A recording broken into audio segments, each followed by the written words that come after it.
Yevlax rayonu ərazisindəyik. Bax, belə yolun kənarındadır, üzü Bakı istiqamətinə gedəndə. Bildiyim qədərilə qarşı tərəfdə də eyni vəziyyətdir. Burada çoxlu yolka ağacları, yəni belə deyək də, həmişə yaşıl küknar ağacları var idi.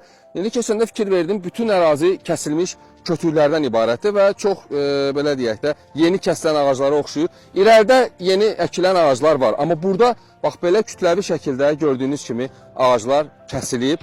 Bunun səbəbi nədir, niyə eləyiblər, məqsəd nə üçündür bilmirəm, amma mən istədim bunu işıqlandırım və ictimailəşdirim. Ümid eləyirəm ki, Yevlax rayonu ərazisində, bax, bu yolun kənarında hamının gördüyü ərazidə baş verən bax, bu hadisə ilə bağlı yəqin Ekologiya Nazirliyi, bəlkə də Yevlax rayon İcra Hakimiyyəti məsələyə münasibət bildirəcək, amma mən bunu göstərməyə bilməzdim. Baxın, görün, nə qədər burada böyük bir ərazidə kəsiblər, hətta müəyyən istiqamətdə dayanıb artıq. Orada da görürsünüz ağaclar var, onların amma kəsintisini saxlayıblar.